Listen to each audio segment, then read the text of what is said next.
मेरा नाम जावेद अहमद भट्ट। तकरीबन 1965 वार के बाद मेरी ट्रांसफ़र हो गई मुल्तान में। दोस्त थे जो कि हुसैन उगाई में रेडियो मैकेनिक का काम करते थे, मकबूल साहब। टेक्निकल ट्रेनिंग सेंटर में मैं पढ़ाता भी था, सीनियर इंस्पेक्टर था ड्राफ्ट्समैन सेक्शन का। तो मैं वहाँ जाकर बैठा करता था उनके पास। तो एक दिन वो मैं कहने लगे कि भट्ट साहब मेरे पीर साहब आ रहे हैं।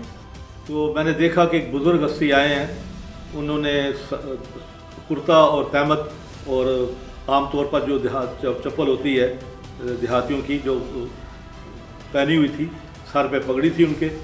अल्लाह ताला ने तुम्हें बहुत ज़्यादा दराजात से नवाजा है, तुम नमाज पढ़ा करो।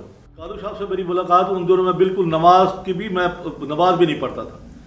तो उनके बुलाने पर उन्होंने बताया कि भाई अल्लाह ताला ने चूँकि तुम्हारे लिए बहुत सारे अल्लाह ताला ने दराजात तुम्हारे लिखे हैं, तो तुम क्यों नहीं नमाज पढ़ते।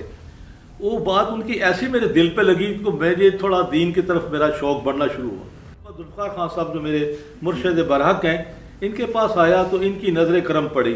ऐसा ऐसा उन्होंने मुझे मतलब कुछ बताना शुरू कर दिया और मतलब मेरी तरबियत करनी शुरू कर दी। और मैं मतलब उनसे बैत होने के बाद मैं अल्हम्दुलिल्लाह सिलसिला कादरिया में मेरा सिलसिला कादरिया है, जिसमें मैंने बैत की उनसे। मैं 11वीं शरीफ के ख़त्म के लिए लाहौर से आया था और मैं उनके बाद उसके बाद मेरी जमान खान साहब से मेरी मुलाकात हो गई और इन्होंने मुझे कुछ बातें करने के लिए बताया कि कुछ आपका इंटरव्यू लेना है। मुझे जो ज़्यादातर जो बात अपील की वो हज़रत उमर फ़ारूक रज़ी अल्लाह ताला की जुरत और दिलेरी थी, जो मुझे बहुत ज़्यादा अपील करती थी।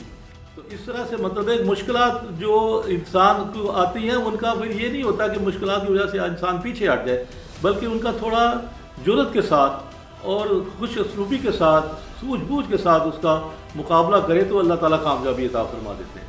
जब अल्लाह ताला ने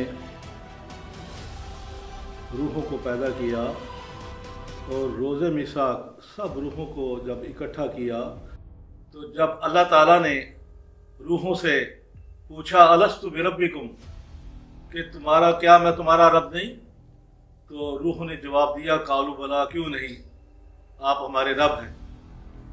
तो उस वक़्त तमाम रूहें, चाहे वो काफिरों की थी, चाहे वो नेक लोगों की थी, अंबिया इकराम की थी, या जो भी उस वक़्त जितनी मखलूक थी, सब उस वक़्त इकट्ठी थी और इकरार किया। जब दुनिया में आए तो ये चीज़ें कुछ रूहें जो है, कुछ मखलूक जो है, वो इस मिसाक को भूल गई कि हम अहद क्या करके अल्लाह ताला के। सैयद शेख अब्दुल कादिर जिलानी जब दुनिया में तशरीफ़ लाए और आपने जब ये सिलसिला शुरू किया, तो चूँकि आपका इसमें मुबारक था अब्दुल कादिर, तो आपके इसमें मुबारक पर भी सिलसिला कादरिया, उनसे इस सिलसिले का नाम कादरी सिलसिला पड़ गया। अब जो अहकामात हमारे जो मुर्शद देते हैं, हमने उनके अहकामात पर अमल करना है, ताकि हम सिलसिले की तालीमात पर रहते हुए हम अपनी आखिरत को संवार सकें, हम अच्छे इंसान बन सकें और अल्लाह ताला की मखलूक की हम रहनुमाई कर सकें। हमारा मेन मकसद ये है कि भलाई को फैलाना है, नेकी के कामों को फैलाना है, नेकी का फैलाना, बुराइयों को रोकना है। नहीं सोचा कि हम आज चूँकि दुनिया मीडिया का दुनिया है, क्यों ना व्हाट्सएप के ऊपर हम एक ग्रुप बनाएं कि सिर्फ उन लोगों को शामिल किया जाएगा, या जो भी ग्रुप बन रहे हैं, मेरी सबसे दरख्वास्त है कि उन लोगों को शामिल किया जाए जो सिर्फ कुरान और हदीस, कुरान की बात, अल्लाह ताला के कलाम पाक की बात कर सकें और अल्लाह ताला के अहकामात बता सकें।